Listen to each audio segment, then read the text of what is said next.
கர்த்தருடைய பரிசுத்த நாமத்துக்கு சோத்திரம். இந்த நாளிலையும் கூட தேவனுடைய நாமம் மகிமைப்படுவதாக. சங்கீதம் 126வது அதிகாரம் 5வது வசனத்தில் கண்ணீரோடு ஜெபிக்கிறவர்கள் கம்பீரத்தோடு அறுப்பார்கள் என்று வேதாகமத்தில் சொல்லப்பட்டு இருக்கிறது. ஆம் சகோதரன் சகோதரிகளே, உங்களுடைய வாழ்க்கையில் நீங்கள் அநேக வருடமாய் நீங்கள் ஜெபித்து கொண்டு இருக்கிறீர்களா? நீங்கள் ஜெபித்த ஜெபிப்புக்கு உங்களுக்கு பதில் கிடைக்காம இருந்திருக்கிறதா?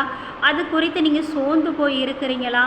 எந்த விதமான சோர்வுகள் கூட வேண்டாம் என்று ஆண்டவர் சொல்லுகிறாங்க. கண்ணீரோடு ஜெபிக்கிறவர்கள் கம்பீரத்தோடு அறுப்பார்கள் என்று சொல்லி ஆண்டவர் சொல்லுகிறாங்க. நீங்கள் பொறுமையோடு இருக்கும் பொழுது ஆண்டவர் நிச்சயமாய் ஒரு நாட்களிலே உங்களுக்கு அந்த ஜெபத்துக்கு ஏற்ற பதிலை ஒரு நாட்கள் தருவாங்க. ஆனால் அதை குறித்து நீங்கள் ஆண்டவர் மேலே ஒரு நம்பிக்கை வைத்து நீங்கள் விசுவாசத்தோடு நீங்கள் இருந்து நீங்கள் ஜெபிக்கும் பொழுது கண்டிப்பாக அந்த ஜெபத்துக்கு ஒரு நாட்கள் பதில் கிடைக்கும். சகோதரன் சகோதரிகளே, ஜெபத்தை குறித்து நீங்கள் ஒரு நாட்களும் நீங்கள் சோர்ந்து போகாதீங்க. உங்களுடைய வாழ்க்கையில் நீங்கள் எப்பொழுதும் நீங்கள் ஜெபித்து கொண்டு மட்டும் இருங்க. நீங்கள் வேறு எதையும் செய்ய வேண்டாம். அந்த ஜெபத்தை எல்லாவற்றையும் ஆண்டவர் பார்த்து கொண்டு தான் இருப்பாங்க. அதாவது நம்மளுடைய வாழ்க்கையில் நம்ம ஒரு செடி நம்ம வைக்கிறோம். அந்த செடி எப்படியாக வளரும் என்று சொல்லி அதற்கு நம்ம தண்ணி பாய்த்து தண்ணி ஊற்றி ஒவ்வொரு நாட்களும் அதை நம்ம சரியாக வளர்கிறதா வளரலையா என்று சொல்லி நம்ம எவ்வளவு ஒரு பொறுமையாய் நம்மளோட தோட்டங்களிலே நம்ம எவ்வளவாய் நம்ம பராமரித்து நம்ம வைப்போம். நம்ம பொறுமையோடு இருப்போம்ல, இது ஒரு நாட்களிலே நமக்கு இது கனி கொடுக்கும் என்று சொல்லி அந்த செடியை குறித்து அந்த மரத்தை குறித்து நம்ம எவ்வளவாய் நம்ம ஒரு பொறுமையோடு இருப்போம். அதே போல தான் நம்மளுடைய வாழ்க்கையில் ஜெபித்த உடனே ஆண்டவர் பதில் கொடுப்பாங்கலாம் கிடையாது. ஆனால் நம்ம பொறுமையோடு நம்ம ஜெபிக்கும் பொழுது நம்ம உண்மையாய் நம்ம ஜெபிக்கும் பொழுது நம்மளுடைய ஜெபத்துக்கு ஆண்டவர் ஒரு நாட்களும் பதில் தரமாட்டேன் என்று சொல்ல மாட்டாங்க.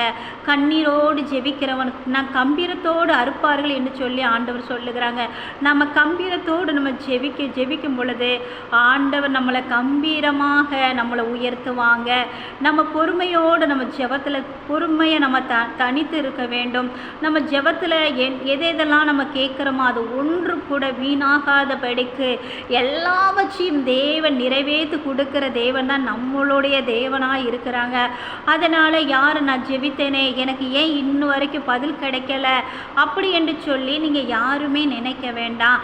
கண்டிப்பாக உங்களுடைய ஜெபத்துக்கும் என்னுடைய ஜெபத்துக்கும் இந்த உலகத்தில் யாரெல்லாம் ஜெபம் பண்ணியிருக்கிறார்களோ அவர்களுடைய ஜெபத்துக்கு தேவன் ஒரு நாட்களில் ஏற்ற நேரத்தில் ஏற்ற கிருபையை தந்து அவரோ நம்மளுடைய ஜெபத்துக்கு ஆண்டவர் நமக்கு கண்டிப்பாக பதில் கொடுப்பாங்க. ஆனால் நீங்கள் ஜெபத்தை மாத்திரம் நீங்கள் நம்பி இருங்க. ஜெபத்தை ஒரு நாள் நீங்கள் விட்டு விடாதீங்க.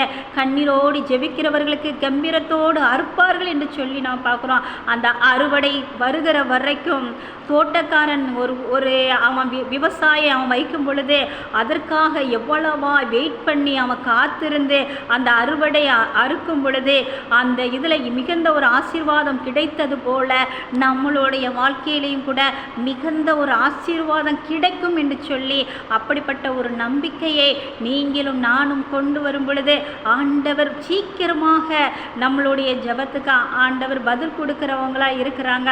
நீங்கள் நினைக்கலாம், நான் இந்த காரியத்துக்காக நான் ஜெபித்தேனே அந்த காரியத்துக்காக நான் ஜெபித்தேனே ஏன் எனக்கு ஜெபத்துக்கு இன்னும் பதில் கிடைக்கல என்று சொல்லி நீங்கள் நினைக்க வேண்டாம்.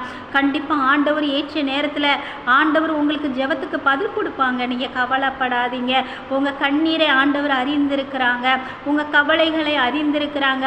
உங்கள் பிள்ளைகளோட காரியங்களை அறிந்திருக்கிறாங்க. உங்கள் கணவருடைய காரியங்களை அறிந்திருக்கிறாங்க. உங்கள் குடும்ப சூழ்நிலைகள் எல்லாவற்றையும் ஆண்டவர் அறிந்திருக்கிறாங்க. அதனால் நீங்கள் கவலைப்படாத சகோதரன் சகோதரிகளே, உங்களுடைய வாழ்க்கையில் ஆண்டவர் ஒரு மிகுந்த ஒரு ஆசீர்வாதத்தை கொடுப்பாங்க. God bless you.